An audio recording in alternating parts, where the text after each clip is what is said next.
Lembaga Survei Populi Center merilis elektabilitas calon presiden Capres yang menempatkan Prabowo Subianto berada di posisi paling atas disusul Anies Baswedan dan Ganjar Pranowo.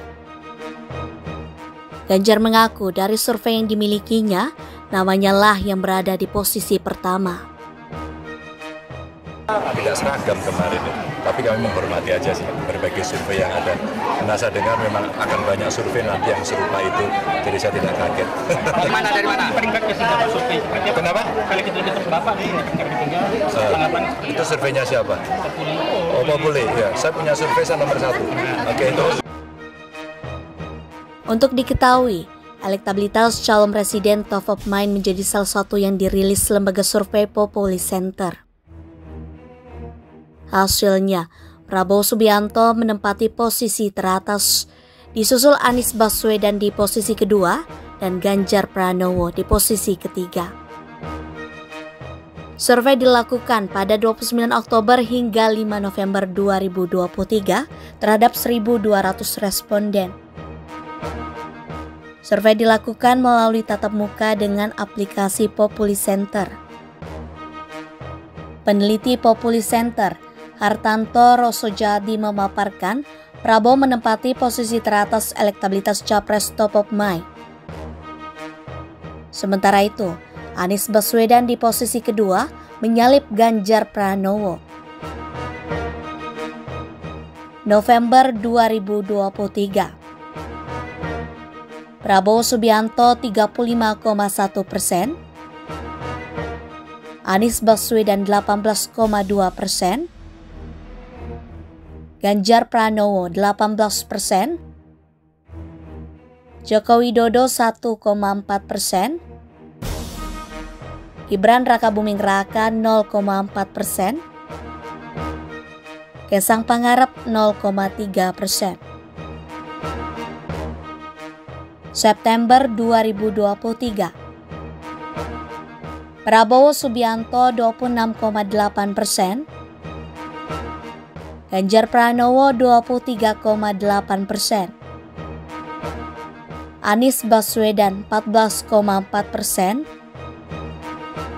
Joko Widodo 3,5%, Gibran Rakabuming Raka 0,2%, Kaisang Pangarep 0,0%.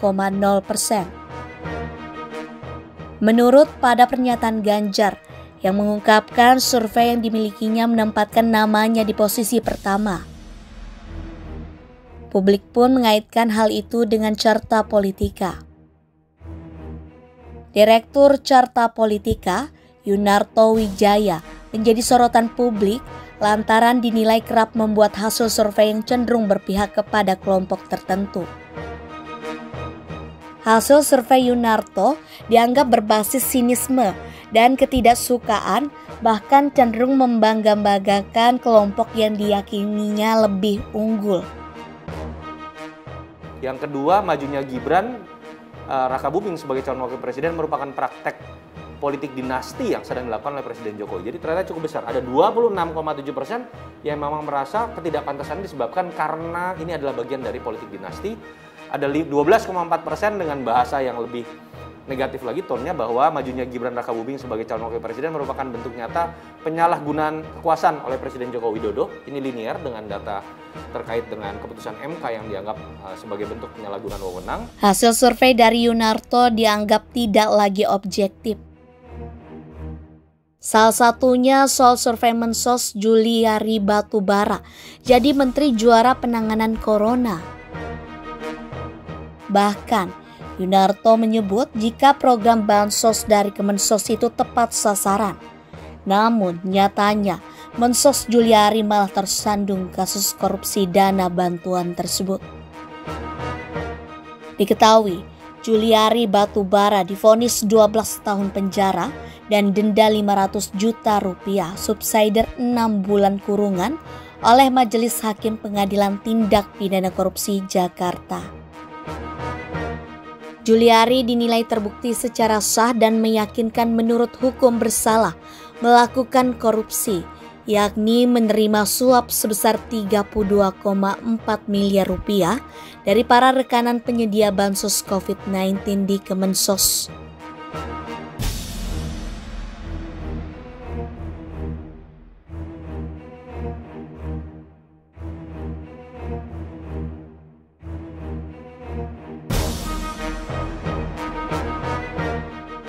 Karena kami juga punya survei internal. Ya. Nah, itu Bocorin dong, Pak. Tipis-tipis ya, aja, Pak. Tipis benar, itu benar, Pak. Iya, surveyor kita adalah Mas Toto. Oke. Ya, itu yang dari kemudian Sunarto Wijaya. Ya. Wijaya. Oh, Oke. ya. Itu surveinya siapa? Oh, Pak Bule. Ya, saya punya survei nomor 1. Oke, itu. Yunarto Wijaya, pengamat politik yang juga Direktur Eksekutif Carta Politika, kerap membuat hasil survei yang cenderung berpihak pada kelompok tertentu. Hasil survei Yunarto berbasis sinisme dan ketidaksukaan dan cenderung membangga-banggakan kelompok yang diyakininya lebih unggul, tapi faktanya tidak terbukti. Hal ini menjadi bukti jika sikap survei lembaga survei Yunarto tidak lagi objektif.